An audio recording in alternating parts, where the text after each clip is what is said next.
الحمد للہ رب العالمین والعاقبۃ للمتقین والصلاة والسلام علی سید الرسل وخاتم الانبیاء والمرسلین وعلی آلہ الطیبین واصحابہ الطاہرین اما بعد فاعوذ باللہ من الشیطان الرجیم بسم اللہ الرحمن الرحیم وَأَتِمُّوا الْحَجَّ وَالْعُمْرَةَ لِلَّهِ صدق اللہ العظیم وصدق رسولہ النبی الکریم الامین المکین الرؤوف الرحیم قال اللہ تبارک وتعالی فی شان حبیبہ مخبرا وآمرا ان اللہ وملائکتہ یصلون علی النبی یا ایہا الذین آمنوا صلوا علیہ وسلموا تسلیما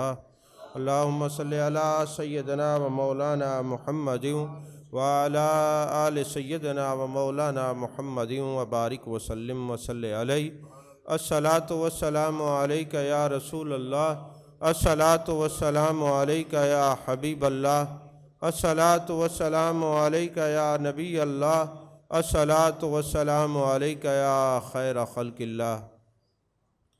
تمام تعریفیں اللہ تبارک و تعالیٰ کے لیے ہیں جو خالق کائنات بھی ہے، مالک ششجہات بھی، جو احد بھی ہے، صمد بھی ہے، جس کی شان لم یلد بھی ہے ولم یولد بھی۔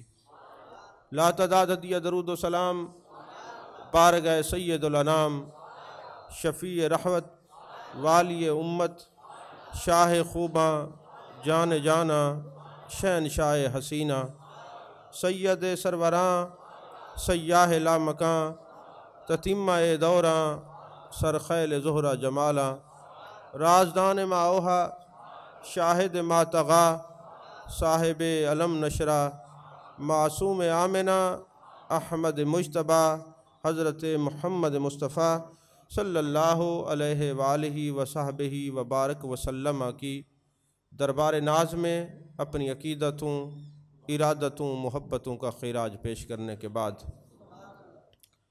آپ نے ملاحظہ فرمایا کہ آج ہم جس موضوع کو سرنامہ سخن بنانے والے ہیں اس کا عنوان ہے فضائل حج۔ چونکہ وقت مختصر ہے، حج کے موضوع پر بات کرنی ہے۔ اللہ نے قرآن مجید برہان رشید میں ارشاد فرمایا اتم الحج والعمرۃ للہ، حج اور عمرہ اللہ کے لیے کرو۔ کس کے لیے کرو؟ اللہ کے لیے کرو۔ جب اللہ نے قرآن مجید برہان رشید میں ارشاد فرمایا کہ حج اور عمرہ اللہ کے لیے کرو، تو مطلب یہ ہوا کہ کچھ لوگ یہ نیت رکھتے ہیں جو کسی اور کے لیے بھی حج کرتے ہیں۔ اللہ نے تنبیہ فرمائی اور کے لیے حج کرنا، ایک ہوتا ہے حج بدل۔ حج بدل میں ایک ہوتا ہے ایصال ثواب کا حج کرنا، اس کے احکامات اور ہیں۔ ایک ہے کسی نے کہا کہ میری طرف سے حج کرو، پیسے دیے یا وصیت کر کے دنیا سے چلا گیا، اس کی 26 شرائط ہیں، اس کے احکامات اور ہیں۔ اس کے لیے کون سا حج کرنا ہے؟ حج بھی ایک نہیں ہوتا، حج بھی 3 قسم کے ہیں، حج تمتع، حج قران، حج افراد۔ جس حاجی کو یہ بھی نہ پتہ ہو کہ میں نے حج کون سا کرنا ہے تو اس کا بھی حج نہیں ہوا۔ حاجی کو پتہ ہونا چاہیے میں جو حج کرنے جا رہا ہوں، میں حج افراد کر رہا ہوں، حج تمتع کر رہا ہوں، حج قران کر رہا ہوں۔ اکثر لوگ جا رہے ہوتے ہیں نا سفر میں، ان سے پوچھا جاتا ہے جناب کہاں جا رہے ہیں؟ جی حج پہ جا رہے ہیں۔ کون سا حج کرنا ہے؟ بس حج کرنا ہے۔ یہ بس حج نہیں ہے، حج کے نام کا بھی پتہ ہونا چاہیے۔ سمجھ میں آ رہی ہے بات کے؟ حج کے نام کا بھی پتہ ہونا چاہیے کہ میں کون سا حج کر رہا ہوں۔ حج افراد وہ حج ہوتا ہے جس میں عمرہ نہیں کیا جاتا، صرف حج کیا جاتا ہے۔ حج کے ہر حج میں جس میں عمرہ نہ کیا جائے اس کو حج افراد مانا ہوتا ہے اکیلا، یعنی صرف حج کیا جائے، احرام عمرے کا نہ باندھا جائے، اس کو حج افراد کہتے ہیں۔ اور جو حج افراد کرتے ہیں اس کو حاجی مفرد کہتے ہیں۔ جو حج بدل کیا جاتا ہے اگر وہ رسا اجازت تمتع اور قران کی تو کیا جاتا ہے، عموماً حج بدل میں بھی حج افراد ہوتا ہے۔ جب بندہ گھر سے نکلتا ہے تو وہ حج کی نیت کر کے نکلتا ہے، پھر عمرہ نہیں کرتا۔ حج کے 3 فرائض ہیں: احرام باندھنا، عرفات جانا، طواف زیارت کرنا۔ اور حج کے 6 واجبات ہیں: مزدلفہ میں قیام کرنا، شیطان کو کنکریاں مارنا، پھر قربانی کرنا، حلق کرانا اور سعی کرنا، اس کے بعد طواف وداع کرنا۔ یہ 6 واجبات ہیں۔ لیکن جو بندہ حج افراد کرتا ہے اس کے لیے قربانی وہ کر لے تو بہتر ہے، نہیں تو اس کے لیے قربانی نہیں ہوتی۔ اب دوسرا حج ہے حج تمتع۔ تمتع کا معنی ہوتا ہے نفع اٹھانا۔ پہلے آپ جب حج پہ گئے آپ نے عمرہ کیا، عمرے سے نفع اٹھایا، پھر جب ایام حج شروع ہوئے پھر آپ نے حج کا احرام باندھا، حج سے نفع اٹھایا، اس کو کہتے ہیں تمتع۔ ہم جو برے صغیر سے حاجی جاتے ہیں، ہم جو حج کرتے ہیں وہ حج تمتع ہوتا ہے۔ اس کے بعد ہے حج قران۔ قران کا معنی ہوتا ہے ملنا یا ملانا۔ حج قران وہ حج ہے جو سب سے مشکل ہے، اور میرے آقا کریم صلی اللہ علیہ وسلم نے جو حج کیا ہے وہ حج قران ہے۔ حج قران کے لیے عمرے کا اور حج کا احرام اکٹھے باندھنا ہوتا ہے، اور پھر عمرہ کرنے کے بعد حلق یا قصر نہیں کرانی ہوتی جب تک حج نہ ہو، حالت احرام میں رہنا ہوتا ہے۔ حج قران کا ثواب بھی ڈبل ہے، اور اگر کوئی خطا ہو جائے دم بھی ڈبل ہے۔ یہ بہت مشکل حج ہے۔ ہم لوگ جو برے صغیر سے جانے والے ہیں یہ حج تمتع کرتے ہیں، اتنا آپ ذہن نشین رکھیے۔ اب حج اور عمرہ اللہ کے لیے کرو،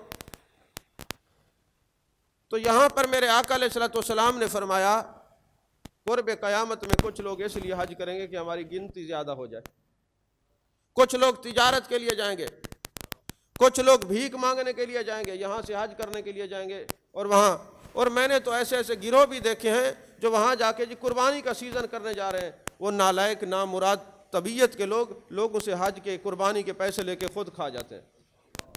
تو اس قسم کا چکر چلانے والے بتھیرے لوگوں سے واسطہ پڑتا رہتا ہے۔ حج کس کے لیے کیا جاتا ہے؟ اللہ کے لیے کیا جاتا ہے، عمرہ اللہ کے لیے کیا جاتا ہے۔ کتب کے اندر یہ بات، تفاسیر کے اندر بھی یہ بات موجود ہے۔ جان کائنات جان عالم صلی اللہ علیہ وسلم نے زور دیا کہ جو شخص صحیح معنی میں قرآن و سنت کے مطابق حج کرتا ہے، قیامت والے دن اللہ اس کو 400 آدمیوں کی شفاعت کرنے کا حکم دیتا ہے۔ جو آدمی قرآن و حدیث کے مطابق حج کرتا ہے، میرے آقا نے فرمایا وہ کبھی غریب نہیں ہوگا۔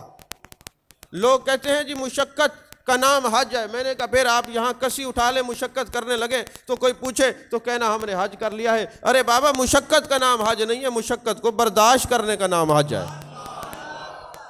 وہ مشقت جو اللہ کے لیے ہو، وہ مشقت جس میں آپ نے گھر سے سفر کیا ہے، اپنی پسند کا لباس اتار دیا ہے، اللہ کی پسند کا لباس پہن کر لبیک اللہم لبیک کی صدائیں بلند کرتے ہوئے اللہ کی بارگاہ میں جا رہے ہیں، پھر وہاں سے عمرہ کرنے کے بعد مینا، عرفات، مزدلفہ، یہ تمام مناسک ادا کر رہے ہیں۔ اس میں بڑی تکلیفیں ہیں، تنگیاں ہیں، پیدل چلنا پڑتا ہے، انسان کا ذہنی توازن تھکاوٹ اور نیند کی وجہ سے اس حالت میں نہیں ہوتا جو پاکستان میں یا دوسرے ممالک میں ہوتا ہے۔ ان ساری چیزوں کو جو برداشت کرے، اللہ نے فرمایا کہ جو حج پہ جائے فلا رفث ولا فسوق ولا جدال فی الحج، جس نے بدنگاہی سے، نافرمانی سے اور لڑائی جھگڑے سے بچا حج کے موقع پر، اس کو مبارک ہو، اس کا حج قبول ہے اور اس کی جزا اللہ نے جنت رکھ دیا ہے۔ عزیزان محترم، جو قرآن و سنت کے مطابق حج کرتا ہے اس کو وہ زندگی بھر غریب نہیں ہوتا۔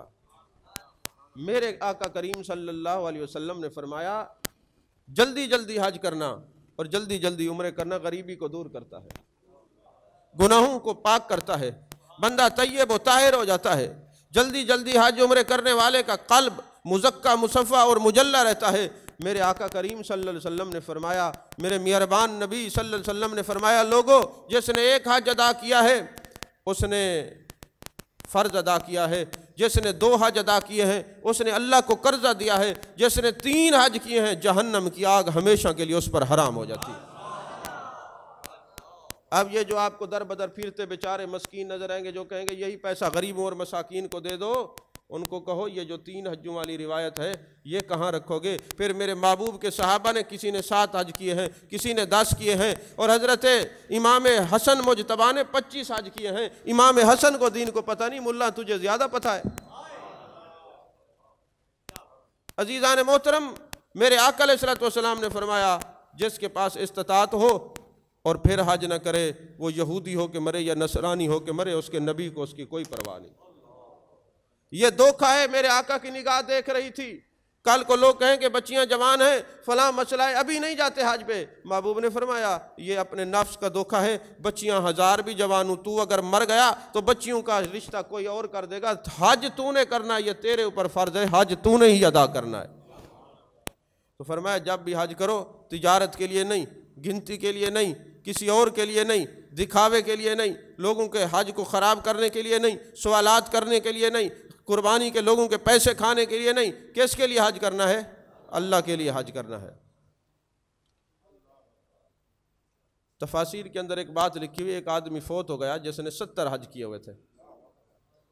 جب وہ فوت ہوا، کسی اہل نظر نے اس کی قبر کے اوپر مراقبہ کیا، پوچھا بتا تو نے 70 حج کیے تھے اور 70 مرتبہ جہاد پر گیا تھا، اتنا بڑا مجاہد فی سبیل اللہ تھا، تو بتا تو صحیح کیا ہوا؟ کہتے میرے جہاد بھی ضائع ہو گئے، میرے حج بھی ضائع ہو گئے، لیکن میں ہوں جنت میں۔ تیرے 70 حج ضائع ہو گئے پھر جنت میں، 70 جہاد ضائع ہو گئے پھر جنت میں۔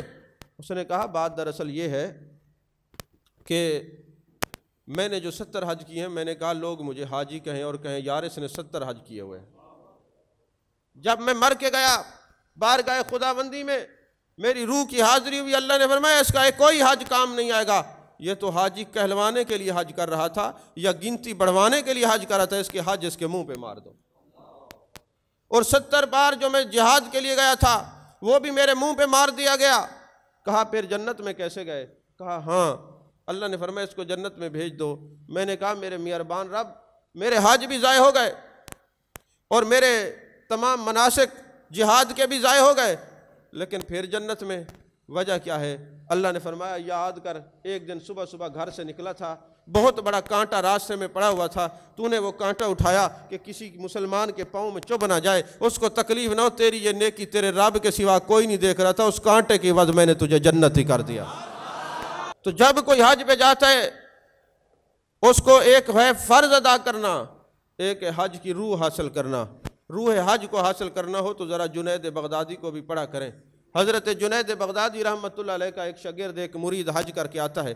عموماً ایسا ہوتا ہے نا، شاگرد حج کر کے آتے ہیں پھر اساتذہ کے پاس جاتے ہیں، مریدین حج کر کے جاتے ہیں پھر اپنے مشائخ اور مرشد کے پاس جاتے ہیں، حضور ہم حج کر کے آئے ہیں، ایسا ہے تو نظام۔ تو اسی طرح ایک مرید گیا، حضرت میں حج کر کے آیا ہوں، آپ نے فرمایا مبارک ہو، یہ بتاؤ حج کیا ہے یا روح حج بھی حاصل کی ہے؟ حج کیا یا روح حج بھی حاصل کی ہے؟ اس نے کہا حضور حج تو کر آیا ہوں، روح حج کا علم نہیں۔ فرمایا اچھا میں بتا دیتا ہوں کہ روح حج کیا ہوتی ہے۔ فرمایا یہ بتاؤ جب تم نے گھر سے نکلے تھے حج کرنے کے لیے، گھر کو خیر بات کہا تھا تو تو نے یہ نیت کی تھی اے اللہ میں گناہوں کو بھی خیر بات کہہ رہا ہوں۔ قرآن میں ہے نا فلا رفث ولا فسوق ولا جدال فی الحج، تو تو نے یہ نیت کی تھی میں گناہوں کو خیر بات کہہ رہا ہوں؟ اس نے کہا جی نہیں یہ تو نہیں کی۔ فرمایا لگتا ہے تو نکلا ہی نہیں گھر سے۔ ارے خاص لوگوں کی باتیں بھی خاص ہوتی ہیں نا، وہ جو اس درجے پہ ہیں قرب اللہ کی منزل پر فیض، ان کی کلام ہی کچھ اور ہوتا ہے، انداز گفتگو طرز تکلم بھی کچھ جدا ہوتا ہے۔ کہا ابھی تو نکلا ہی نہیں گھر سے لگتا ہے۔ اچھا یہ بتا جب تو گیا تھا اور طواف کر رہا تھا تو تیرے اوپر ایک وجد کی کیفیت طاری ہوئی تھی اور تو نے بارگاہ خداوندی میں عرض کی تھی میرے مالک آج جس طرح میرا جسم تیرے گھر کا طواف کر رہا ہے، آج کے بعد میرا جسم ہر وقت تیری اتباع کا بھی اسی طرح طواف کرے گا، تیرے ہر حکم پر عمل کروں گا۔ آپ کو پتہ یہ طواف 7 کیوں ہیں؟ یہ 7 طواف اس لیے ہیں چکر کے، جو یہ 7 چکر طواف کے اس لیے ہیں کہ میرے آقا علیہ السلام نے فرمایا جہنم کے دروازے 7 ہیں، جو خلوص دل سے اللہ کے لیے طواف کرتا ہے یا عمرہ کرتا ہے، جس طرح 7 چکر ختم ہوتے ہیں وہ مقام ابراہیم کے پاس نوافل پڑھتا ہے، جیسے ہی چکر ختم ہوتے ہیں اس کے گناہ بھی ختم ہو جاتے ہیں، جہنم کے دروازے اس کے لیے بند ہو جاتے ہیں۔ تو کہا بتاؤ تم اس نیت سے گئے تھے؟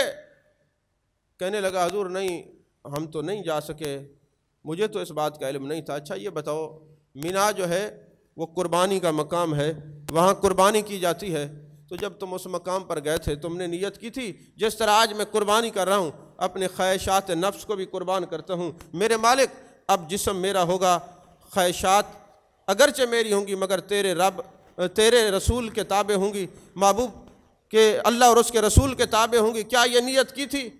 اس نے کہا جی نہیں کی۔ فرمایا لگتا ہے مینا بھی نہیں گیا۔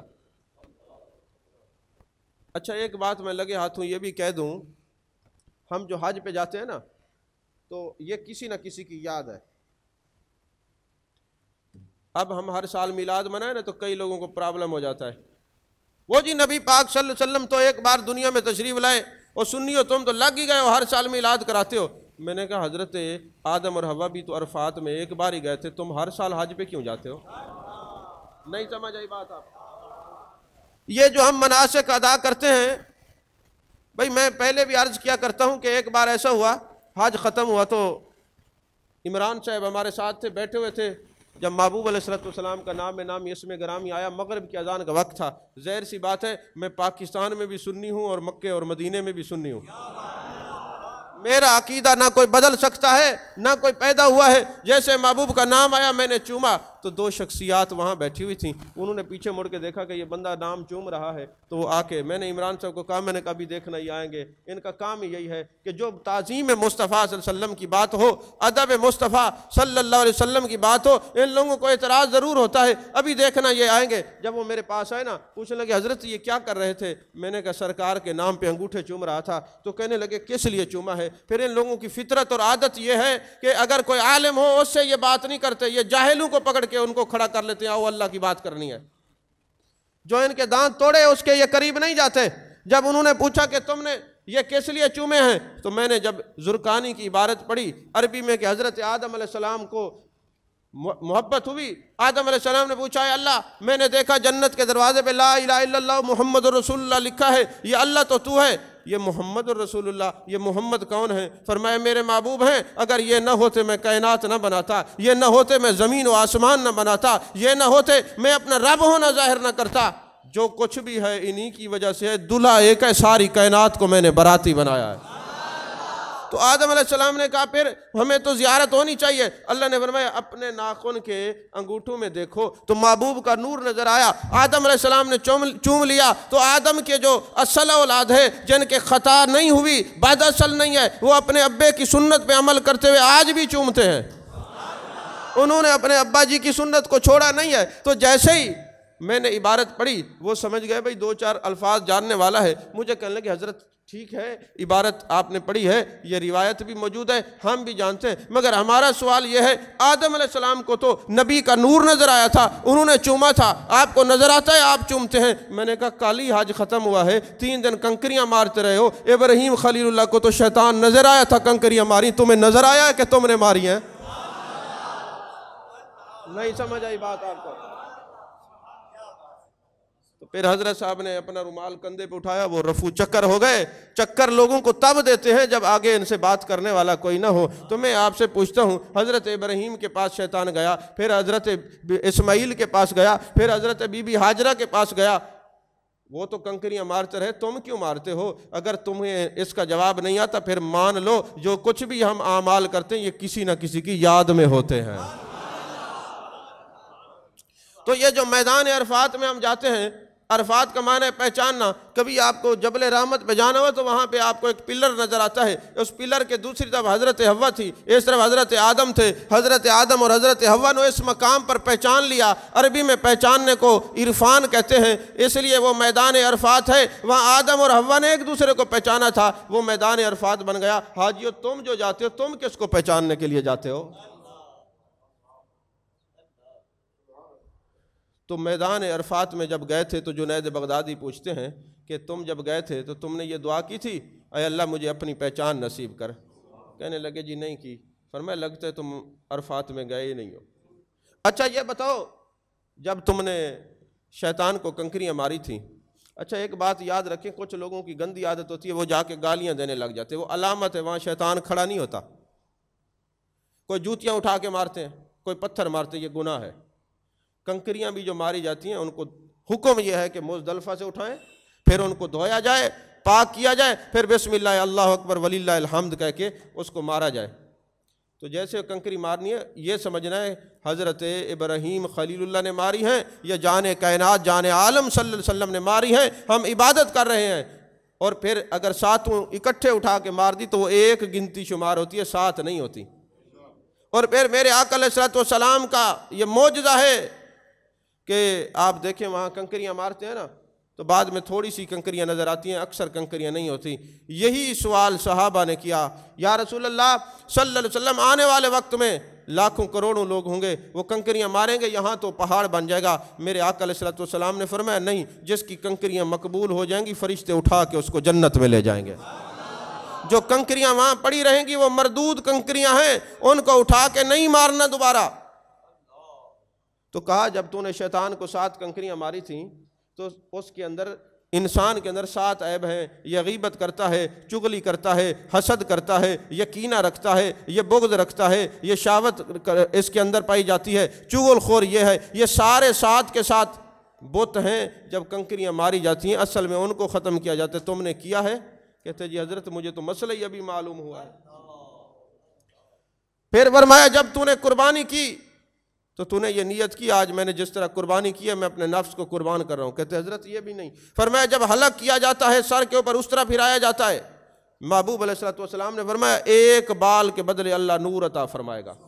جیسے سر کے اوپر اس طرح پھرتا ہے بال ختم ہو جاتے ہیں، اسی طرح حاجی کے گناہ بھی ختم ہو جاتے ہیں۔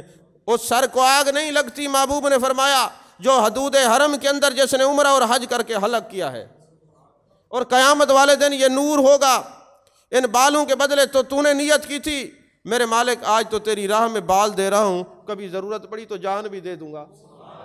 کہا نہیں میں نے یہ نیت نہیں کی۔ فرمان لگے بیٹے جو تو وہاں سے ہو کے آیا، واقعہ لمبا ہے ختم کر رہا ہوں مختصر، جو تو وہاں سے ہو کے آیا ہے تو نے فرض تو اپنا ادا کر لیا، ابھی روح حج باقی ہے، اگر کبھی جانا نصیب ہو تو روح حج بھی حاصل کر کے اصل حج کا مزہ تب آتا ہے۔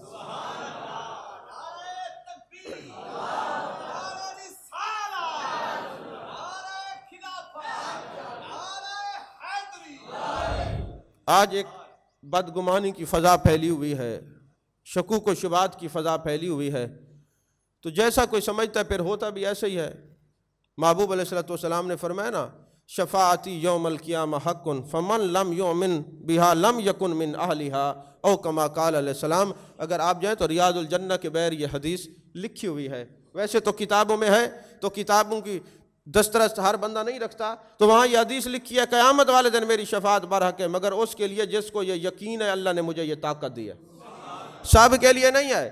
تو جب کوئی عالم تیقن پر پہنچ جاتا ہے، یقین کے اعلیٰ معیار پر فائز ہو جاتا ہے، پھر اس کی سوچ کچھ اور ہوتی ہے، فہم و ادراک کچھ اور ہوتا ہے، پھر اللہ کی طرف سے اس پہ کرم کا انداز بھی کچھ اور ہوتا ہے۔ جب محبوب نے فرمایا جس نے 3 حج کیے جہنم کی آگ اس پر حرام ہو گئی، تو ایک صوفی تھا اس نے کہا محبوب نے فرمایا جہنم کی آگ، کوئی مشاہدہ ہو جائے تو چلو طبیعت کے اندر اور انبساط پیدا ہو جائے گا، خوشی پیدا ہو جائے گی۔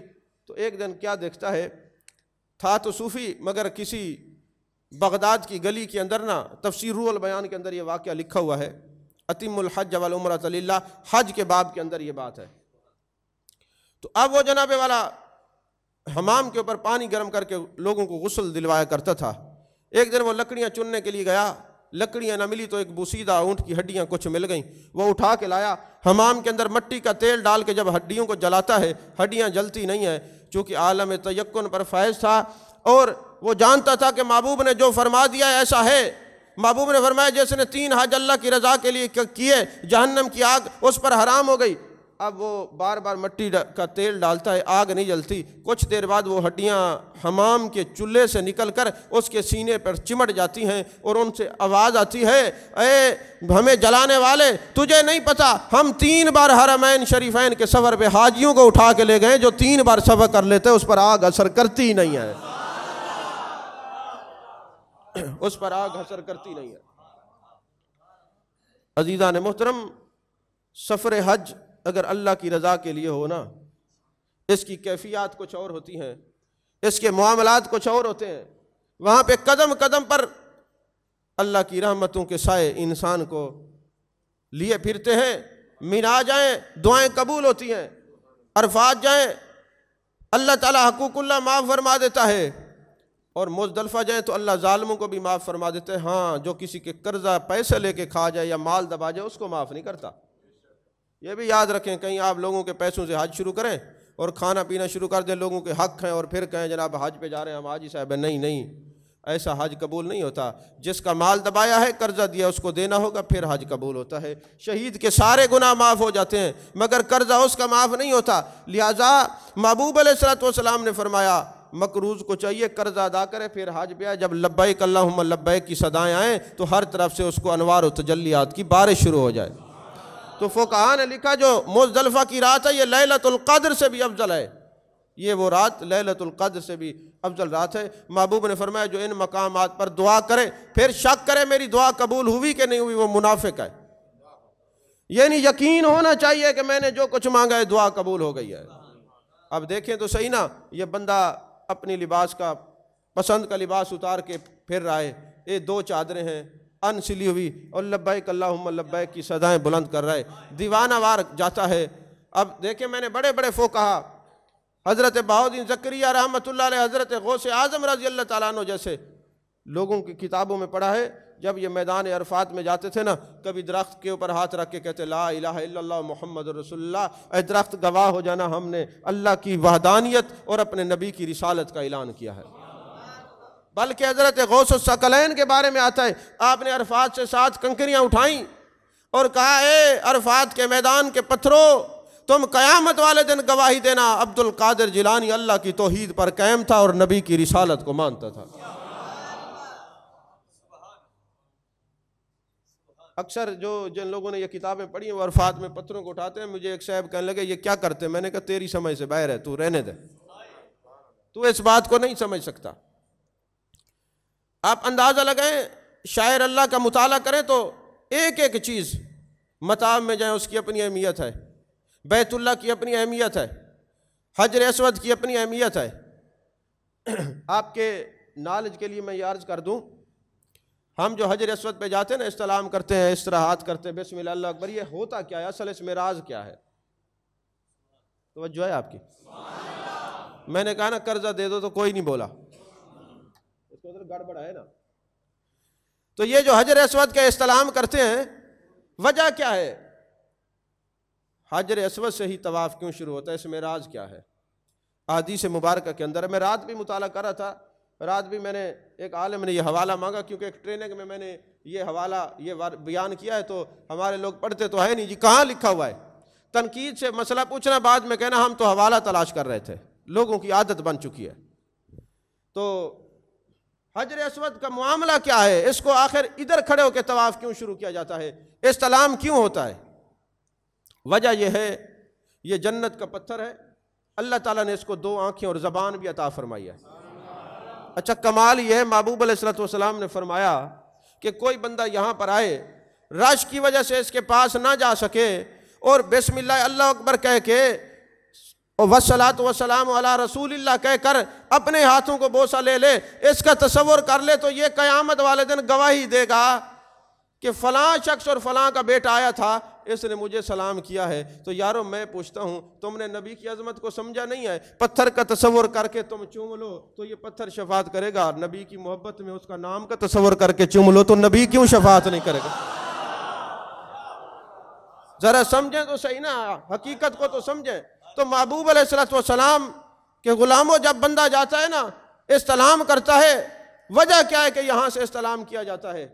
دیکھیں نا حضرت فاروق اعظم رضی اللہ تعالیٰ عنہ، اتنے بڑے مواعظ ہیں، شریعت کو نافذ کرنے والے، اتنے احکامات میں اتنے سخت ہیں کہ حضرت فاروق اعظم رضی اللہ تعالیٰ عنہ حجر اسود کو چومتے ہیں نا تو فرماتے ہیں اے پتھر، اے حجر اسود تو ہے پتھر، تو نہ نفع دے سکتا ہے نہ نقصان دے سکتا ہے، تجھے اس لیے چومتا ہوں کہ میرے سرکار نے تجھے چوما ہے، محبوب نے چوما ہے. اچھا لوگوں کی طبیعت بن گئی آدھی حدیث پیش کرنا، اب یہ آدھی حدیث ہے، یہاں تک آگے نہیں بڑھتے.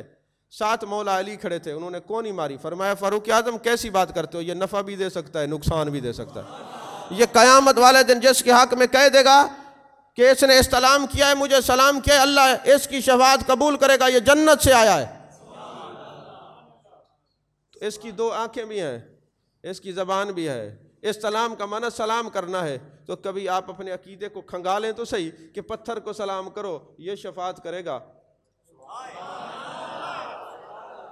پتھر کو سلام کرو، یہ حدیث پاک ہے، یا تو کوئی کہے نہیں ہے، کوئی کھڑا ہو جائے وہ کہے نہیں ہے حدیث میں، آپ کو 3600 کتابوں میں دکھاتے ہیں، ورنہ دیکھیں تو صحیح نا کہ اگر پتھر کو سلام کرو تو یہ پتھر تمہیں بھی جانے، تمہارے ابا جی کو بھی جانے۔ حدیث میں الفاظ ہیں، یہ حجر اسود کہے گا میرے مالک یہ فلاں شخص فلاں کا بیٹا آیا تھا، اس نے سلام کیا تھا، میں اس کی شفاعت کرتا ہوں۔ یارو پتھر تمہیں جانے، تمہارے ابا جی کو جانے، پھر گنبد خضرا کے مکین کے پاس جاؤ اور سلام کرو، محبوب نہ جانے یہ عقیدہ تم نے کہاں سے لیا ہے؟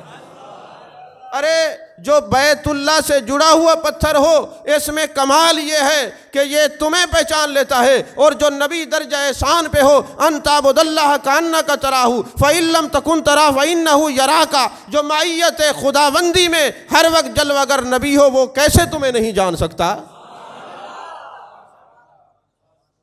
بات دراصل یہ ہے کہ اللہ نے سب سے پوچھا، ارواح سے پوچھا، الست بربکم، میں تمہارا رب ہوں؟ قالوا بلا، بولے کیوں نہیں، تو ہمارا رب ہے۔ اب جس نے اللہ کی توحید کا وعدہ کیا اور پھر کار بند رہا، اللہ نے اس حجر اسود کو بلایا اور اس کے اندر ان کے نام، ان کے والد کا نام ڈال کے رکھ دیا۔ اب جو بھی بندہ توحید کا ماننے والا جاتا ہے اور بسم اللہ اللہ اکبر کرتا ہے، اس کا عہد نامہ پتھر کے اندر موجود ہے، گویا وہ تجدید عہد کے لیے جاتا ہے کہ میں نے خدا کو ایک مانا ہے۔ اب اہل علم کی مجلس ہوتی تو وہ کسی اور انداز سے سنتے، آپ کو سمجھ نہیں آئی میں نے کیا کہا ہے۔ اور ایک روایت میں یہ بھی ہے کہ جب اللہ تبارک و تعالیٰ نے حضرت ابراہیم خلیل اللہ کو حکم دیا کہ میرا گھر بناؤ، گھر بن گیا، اللہ نے فرمایا اس کو پاک کرو، پاک ہو گیا۔ اب مقام ابراہیم پر کھڑے ہو کر حضرت ابراہیم خلیل اللہ نے دعا کی، اے اللہ وہ جو نبی آئے گا، وہ رسول آئے گا، وہ میری اولاد سے ہو۔ اللہ نے وہ دعا قبول کی، اس لیے اس پتھر کے اوپر نشان باقی ہے۔ مجھے کہنے دیجئے حضرت ابراہیم خلیل اللہ نے میلاد منایا کہ جو وہ نبی آئے دنیا میں میرے خاندان میں پیدا ہو، میری نسل میں ہو، تو وہ نشانات بن گئے۔ تو مقام ابراہیم جو ہے یہ بھی جنت کا پتھر ہے، تو مقام ابراہیم جنت کا پتھر ہے۔ جو بھی یہاں پہ کھڑا ہوتا ہے، اللہ نے فرمایا وَاتَّخِذُوا مِن مَّقَامِ إِبْرَاهِيمَ مُصَلًّى، اس مقام کو مصلی بنایا جائے۔ جو یہاں پہ مصلی بناتا ہے اس کی نماز، مصلی بنانے کا حکم قرآن میں ہے۔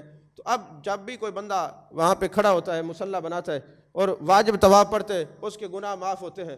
تو یہ مقام ابراہیم کے پاس، اس کے پتھر کے اوپر کھڑے ہو کر حضرت ابراہیم نے دعا کی، دعا قبول ہوئی، نشانی کے طور پہ قدموں کے نشان باقی ہیں۔ اب قیامت تک جو لوگ جاتے ہیں حج اور عمرہ کرنے کے لیے، اس میں ایک حکمت بھی مفسرین نے یہ بھی بیان کی ہے کہ جب یہ گھر بن گیا، حضرت ابراہیم خلیل اللہ نے کہا میرے مالک جب کوئی مزدوری کرتا ہے مزدور تو مزدوری تو ملتی ہے، تو میری مزدوری کیا ہے؟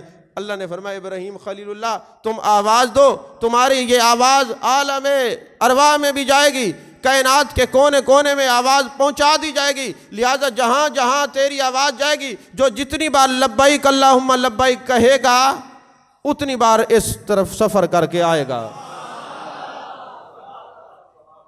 یہاں ایک مسئلہ یہ بھی ہوا کہ بلاوے سے جاتا ہے بندہ، تو یہ بھی سمجھ میں آ گئی کہ جس نے جتنی بار لبیک اللہم لبیک کہا ہے اتنی بار وہ جائے گا۔ سمجھ میں آ رہی ہے بات کہ نہیں؟ ابھی تو میں تقریر تمہید باندھ رہا تھا، وقت ختم ہو گیا۔ ایک بات عرض کر کے گفتگو ختم کرتا ہوں۔ مقام ابراہیم سے جب بندہ فارغ ہوتا ہے نا، تو پھر وہ زمزم شریف پیتا ہے۔ اب زمزم کے فضائل یہ ہیں، میرے آقا علیہ السلام نے فرمایا جو شخص زمزم کو ہاتھ میں لے لے، کچھ بھی نہ کرے، ایسے دیکھتا رہے، اس کے اندر سے منافقت کی بیماری دور ہو جاتی ہے۔ منافقوں کو کوئی وظیفہ یا تعویذ پلانے کی ضرورت نہیں ہے، ان کو پکڑ کے منافقوں کو تھوڑا سا زمزم دے دو اور کو دیکھتے رہو۔ اچھا منافق کو زمزم دو اور پھر کہو کہ اس کے اندر دیکھتے رہو تو منافقت چلی جاتی ہے۔ منافق پوچھے گا اس کے اندر کمال کیسا آیا؟ کہو اصل تو یہ حضرت اسماعیل کیا معجزہ ہے، ایڑی سے نکلا ہے زمزم، لیکن میرے آقا علیہ السلام نے جان عالم جان کائنات صلی اللہ علیہ وسلم نے اپنا لعاب دہن زمزم کے کنویں میں ڈالا اور فرمایا قیامت تک یہ میرا تبرک میرے امتی کے پاس جائے گا۔ اب اس تبرک مصطفیٰ صلی اللہ علیہ وسلم کا کمال یہ ہے جس میں نبی کا لعاب آ جائے، جس میں نبی کا لعاب آ جائے، اس پانی میں کمال آ جاتا ہے، نفاق کو نکال دیتا ہے۔ جب سنی درود و سلام پڑھتا ہے تو جب اس کے چہرے پہ نگاہ مصطفیٰ پڑ جاتی ہے وہ بھی نفاق سے نکل جاتا ہے، سنی منافق نہیں ہو سکتا۔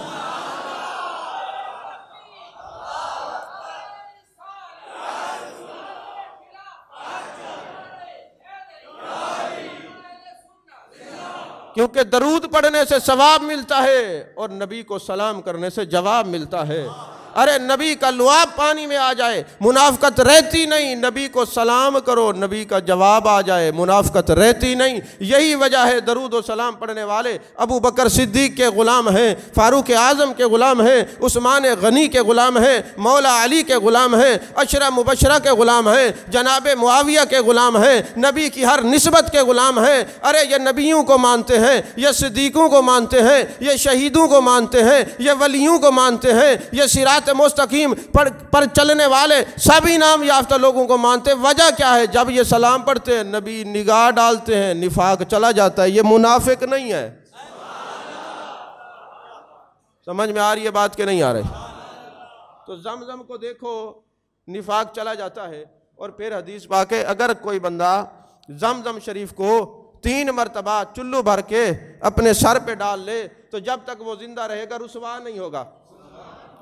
آپ جاتے ہیں نا پیروں فقیروں کے پاس، یہ طویل دے دیں، شر پسند لوگ ہیں، رسوا کرنا چاہتے ہیں، ذلیل کرنا چاہتے ہیں، کسی کے پاس جانے کی ضرورت نہیں، 3 چلو پانی کے زمزم کے لو سر میں ڈالو۔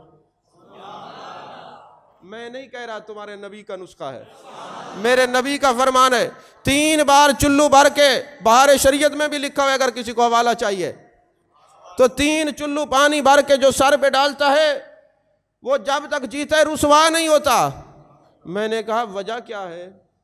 کہا بات یہ ہے کہ لعاب نہیں ہے اس میں، تو لعاب سر پہ آ جائے تو بندہ رسوا نہیں ہوتا، اگر محبوب کا ہاتھ سر پہ آ جائے تو پھر ابو بکر صدیق سے بغض رکھنے والا خود رسوا ہوگا۔ ابو بکر صدیق کی عظمت میں کمی نہیں آ سکتی، ابو بکر و عمر و عثمان و علی سے بغض رکھنے والا خود رسوا ہوگا، ان صحابہ کی عظمت اور شان میں کمی نہیں آ سکتی۔ ارے لعاب تیرے سر پہ آ جائے تو رسوا نہیں ہو سکتا جن کے سر کے اوپر نبی کا ہاتھ ہے۔ اور پھر میرے آقا نے فرمایا زمزم کو ہاتھ میں لے کے دعا مانگو، اللہم انی اسألک ایمانا کاملا و یقینا صادقا و رزقا واسعا و شفاء لکل داء۔ یہ بھی نہ ہے کچھ بھی مانگ لو تو پینے سے پہلے اللہ دعا قبول کرتا ہے۔ قاضی عیسیٰ ترمذی جنہوں نے ترمذی شریف لکھی ہے فرماتے میں حج کرنے کے لیے گیا، ایام حج میں رش ہوتا ہے، ایک دفعہ جگہ مل جائے پھر وہاں سے اٹھ جاؤ تو وہاں بندہ پہنچ ہی نہیں سکتا، اتنا رش ہوتا ہے۔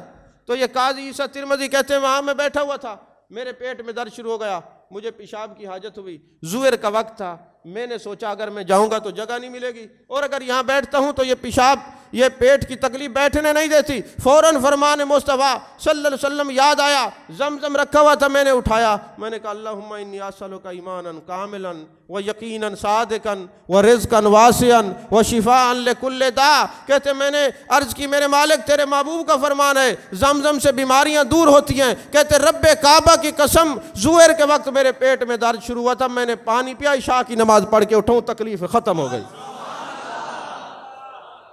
آج ہمارے معاملات ہم سے اس لیے نہیں سنبھالے جا رہے، وجہ صرف یہ ہے کہ ہم اس طرح قرآن و سنت کو سمجھتے نہیں ہیں، اس پر عمل نہیں کرتے۔ اللہ تعالی ہم سب کو عمل کرنے کی توفیق عطا فرمائے۔ ابھی چونکہ ہم تھوڑے دن پہلے آئے ہیں حاضری دے کر محبوب کی بارگاہ سے، اور پھر حج کی ٹریننگیں شروع ہو گئی، میں کسی سے ملاقات نہیں کر سکا۔ ابھی آج ملاقات کا پروگرام رکھا ہے، انشاءاللہ ابھی محفل ہوگی جمعہ نماز کے بعد، خطاب بھی ہوگا، حضرت علامہ مولانا محمد قاسم سعیدی صاحب تشریف لا رہے ہیں، محفل سماع بھی تھوڑی سی ہوگی، اور اس کے بعد انشاءاللہ العزیز کل ہماری پھر حج کے لیے روانگی ہے۔ تو میں اکثر ہر سال حج پہ کہا کرتا ہوں کہ اگر میں نے آج تک کبھی کسی کی دل آزاری نہیں کی، ہاں جو بد مذہب ہیں ان کی دم پہ جب پاؤں رکھتے ہیں ان کی دل آزاری میرا کچھ بگاڑتی بھی نہیں ہے. اگر یہ ابو بکر صدیق کو بھونکیں گے تو پھر ہم بھی ان کی طبیعت صاف کریں گے. ابو بکر و عثمان و علی حضور کی ایک ایک نسبت کے خلاف کوئی بھی بات کرے گا ہم چوکیدارہ کریں گے. وہ ناراض رہیں یا راضی رہیں ان سے مجھے کوئی غرض نہیں. لیکن میں آپ سے عرض کرتا ہوں میں نے جان بوجھے سوچے سمجھے کبھی کسی کی دل آزاری نہیں کی. اگر کوئی اپنے دل میں کوئی آزار لے کے بیٹھا ہے تو میں معذرت کا خواستگار ہوں. اور اگر میں نے یہ سنا کہ فلاں شخص آپ کے خلاف بولتا ہے آپ سب گواہ ہو جائیں میں اللہ کی رضا کے لیے سب کو معاف کر کے جا رہا ہوں. میں یہ چاہتا ہوں جب میں سرکار کی بارگاہ میں جاؤں حرمین شریفین کی حاضری نصیب ہو اللہ اور اس کے رسول کے سامنے حاضری نصیب ہو میرے دل میں سوائے ان کی محبت میں کسی کے لیے ناراضگی نہ ہو. اس لیے کل ہماری روانگی ہے ہم آپ کے لیے دعا کریں گے آپ سب نے ہمارے لیے دعائیں کرنی ہیں. اللہ سب کی خیر فرمائے.